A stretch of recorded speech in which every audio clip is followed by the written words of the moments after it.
जय श्री राधे। हर हर महादेव। श्रावण मास महत्तम अध्याय 23। श्रावण मास महत्तम के अध्याय 22 में भगवान शिव ने ब्रह्मा पुत्र सनत कुमार को श्रावण मास में किए जाने वाले संकट हरण व्रत की कथा व महिमा सुनाई। अब आज के अध्याय में श्री कृष्ण जन्माष्टमी व्रत का वर्णन सुनेंगे। तो चलिए शुरू करते हैं। भगवान श्री सदाशिव ने श्री सनत कुमार से कहा, हे सनत कुमार, श्रावण मास में कृष्ण पक्ष की अष्टमी को वृष के चंद्रमा में अर्धरात्रि में इस प्रकार के शुभ योग में देवकी ने वसुदेव से श्री कृष्ण को जन्म दिया। भगवान शिव बोले, पहले सप्तमी को प्रातः शौच व दातुन से निवृत्त हो अल्प मात्रा में भोजन ग्रहण करें। रात्रि को स्त्री सर्ग से बचे। फिर प्रातः उपवास का संकल्प लेना चाहिए। केवल उपवास से कृष्ण जन्माष्टमी का पवित्र दिन बिताना चाहिए। ऐसा करने से मनुष्यों को 7 जन्मों के पापों से छुटकारा मिल जाता है। पापों से मुक्त हो गण सहित वास करना ही व्रत कहलाता है। अष्टमी वाले दिन व्रती को किसी पवित्र नदी में तिल डालकर स्नान करना चाहिए।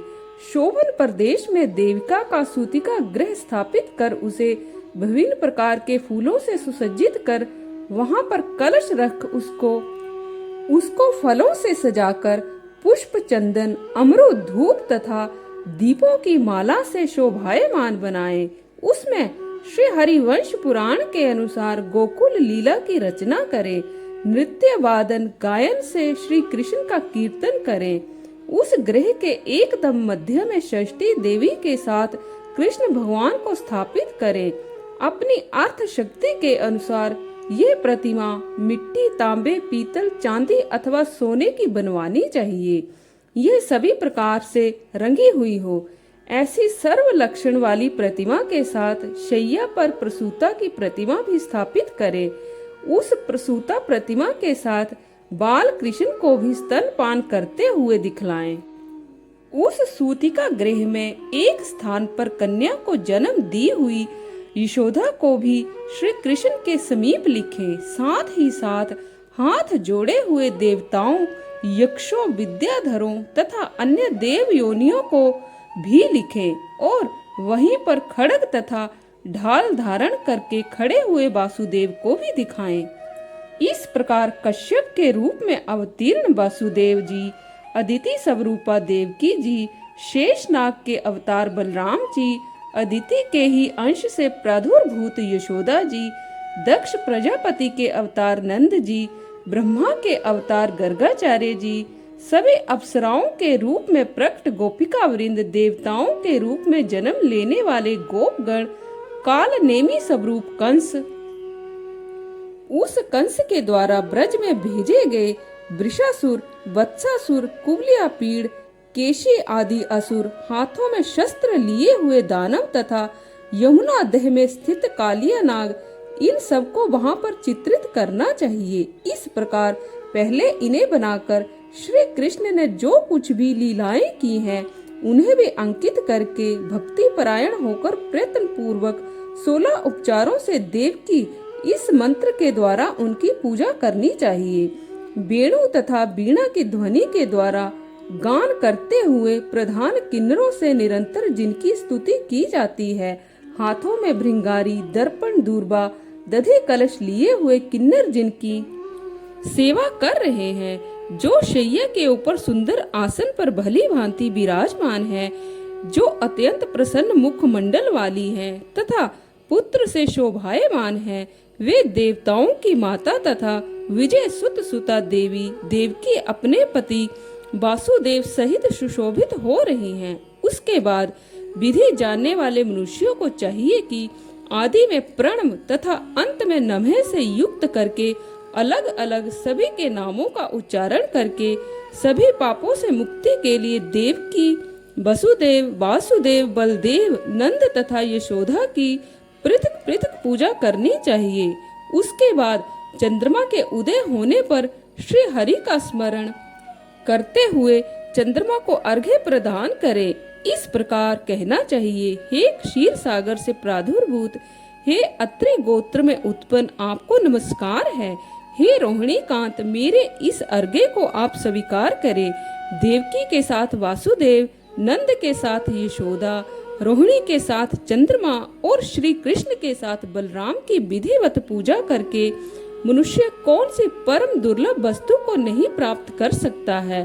श्री कृष्ण जन्माष्टमी का व्रत 1 करोड़ एकादशी व्रत के समान होता है। इस प्रकार से उस रात पूजन करके प्रातः नवमी तिथि को भगवती का जन्म महोत्सव वैसे ही मनाना चाहिए जैसे श्री कृष्ण का हुआ था। उसके बाद भक्ति पूर्वक ब्राह्मणों को भोजन कराना चाहिए और उन्हें जो जो अभीष्ट हो गोधन आदि प्रदान करना चाहिए। उस समय ये कहना चाहिए, श्री कृष्ण मेरे ऊपर प्रसन्न हो। गो तथा ब्राह्मण का हित करने वाले आप वासुदेव को नमस्कार है। शांति हो, कल्याण हो, ऐसा कहकर उनका विसर्जन कर देना चाहिए। उसके बाद मौन होकर बंधु बांधवों के साथ भोजन करना चाहिए। इस प्रकार जो प्रत्येक वर्ष विधान पूर्वक कृष्ण तथा भगवती का जन्म महोत्सव मनाता है वह यथोक्त फल प्राप्त करता है। उसे पुत्र संतान, आरोग्य तथा अतुल सौभाग्य प्राप्त होता है। वह इस लोक में धार्मिक बुद्धि वाला होकर मृत्यु के बाद वैकुंठ को जाता है। हे सनत कुमार, अब इसके उद्यापन का मैं वर्णन करूंगा। इसे किसी पुण्य दिन में विधि पूर्वक करें। 1 दिन पूर्व 1 बार भोजन करें और रात में हृदय में विष्णु का स्मरण करते हुए शयन करें। इसके बाद प्रातः काल संध्या आदि कृत्य संपन्न करके ब्राह्मणों से स्वस्ति वाचन कराएं और आचार्य का वरण करके ऋत्विजों की पूजा करें। इसके बाद वित्त साठ्य से रहित होकर 1 पल अथवा उसके आधे अथवा उससे भी आधे पल स्वर्ण की प्रतिमा बनवानी चाहिए और इसके बाद रचित मंडप में मंडल के भीतर ब्रह्मा आदि देवताओं की स्थापना करें। इसके बाद वहां तांबे अथवा मिट्टी का एक घट स्थापित करें और उसके ऊपर चांदी या बांस का एक पात्र रखें। उसमें गोविंद की प्रतिमा रखकर वस्त्र से ढक करके व्यक्ति 16 उपचारों से वैदिक तथा तांत्रिक मंत्रों के द्वारा विधिवत पूजन करे। इसके बाद शंख में पुष्प फल, चंदन तथा नारियल फल सहित शुद्ध जल लेकर पृथ्वी पर घुटने टेक कर ये कहते हुए देवकी सहित भगवान श्री कृष्ण को अर्घ्य प्रदान करे। कंस के वध के लिए, पृथ्वी का भार उतारने के लिए, कौरवों के विनाश के लिए तथा दैत्यों के संहार के लिए आपने अवतार लिया है। हे हरे, मेरे द्वारा प्रदत्त इस अर्घ्य को आप देवकी सहित ग्रहण करें। इसके बाद बुद्धिमान को चाहिए कि चंद्रमा को पूर्वोक्त विधि से अर्घ्य प्रदान करें। उन्हें भगवान से प्रार्थना करें, हे जगन्नाथ, हे देव की पुत्र, हे प्रभु, आपको नमस्कार है। भवसागर से मेरी रक्षा कीजिए। इस प्रकार देवेश्वर से प्रार्थना करके रात्रि में जागरण करना चाहिए। पुनः प्रातः काल शुद्ध जल में स्नान करके जनार्दन का पूजन खीर, तिल और घृत से मूल मंत्र के द्वारा भक्ति पूर्वक 108 आहुति देकर पुरुष सूक्त से हवन करें और पुनः इंदम विष्णुर्वी चक्र में इस मंत्र से केवल घी की आहुतियां देनी चाहिए। पुनः पूर्ण आहुति देकर तथा होम शेष संपन्न करने के बाद आभूषण तथा वस्त्र आदि से आचार्य की पूजा करनी चाहिए। इसके बाद व्रत की संपूर्णता के लिए दूध देने वाली, सरल स्वभाव वाली, बछड़े से युक्त, उत्तम लक्षणों से संपन्न सोने की सींग, चांदी के खुर, कांसे की दोहनी, मोती की पूंछ, ताम्र की पीठ तथा सोने के घंटे से अलंकृत की हुई एक कपिला गौ को वस्त्र से आच्छादित करके दक्षिणा सहित दान करना चाहिए। इस प्रकार दान करने से व्रत संपूर्णता को प्राप्त होता है। कपिला गौ के अभाव में अन्य गौ को भी दिया जा सकता है। इसके बाद ऋत्विजों को यथा योग्य दक्षिणा प्रदान करें। इसके बाद 8 ब्राह्मणों को भोजन कराएं और उन्हें भी दक्षिणा दें। पुनः सावधान होकर जल से परिपूर्ण कलश ब्राह्मणों को प्रदान करें और उनसे आज्ञा लेकर अपने बंधुओं के साथ भोजन करें।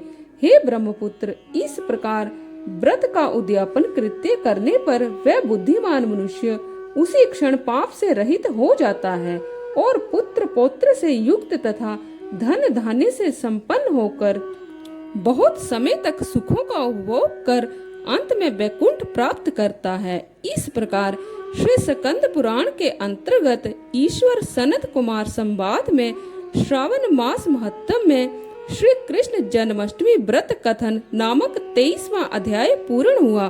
तो आज के लिए बस इतना ही। कल फिर आपसे भेंट होगी। तब तक के लिए हर हर महादेव।